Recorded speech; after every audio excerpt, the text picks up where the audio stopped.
வீட்டில் வாங்குகிற நெய் சுத்தமான நெய்யாக கலப்பட நெய்யாக நம்ம வீட்டிலே டெஸ்ட் எடுத்து கண்டுபிடிக்கலாம். வாங்க என்ன டெஸ்ட்டுன்னு பார்க்கலாம். இது வந்து சுத்தமான நாட்டு பசு நெய்ங்க. இதில் 1 ஸ்பூன் நெய் எடுத்து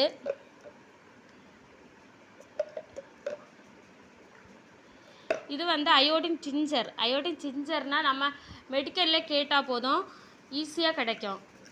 இது வெட்டு காயத்தை யூஸ் பண்ணுவோம். அது வந்து ட்ரூ ட்ராப்ஸ். இதை போட்டு மிக்ஸ் பண்ணும்போது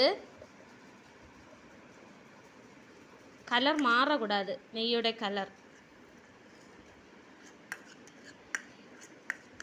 ப்ளூ கலரில் மாறிடுச்சுன்னா அது வந்து கலப்பட நெய். இது கலர் மாறலைன்னா இது சுத்தமான பசு நெய்ங்க. இந்த நெய் வீட்டிலே நாங்கள் ப்ரிப்பேர் பண்ணுறோம். சுத்தமான பசு நெய் ஃப்ரீ ஷிப்பிங்கில் கொடுத்துட்ருக்கேங்க. தேவைப்படுறவங்க வாட்ஸ்அப்பில் ஆர்டர் ப்ளேஸ் பண்ணுங்கள். தேங்க்யூ.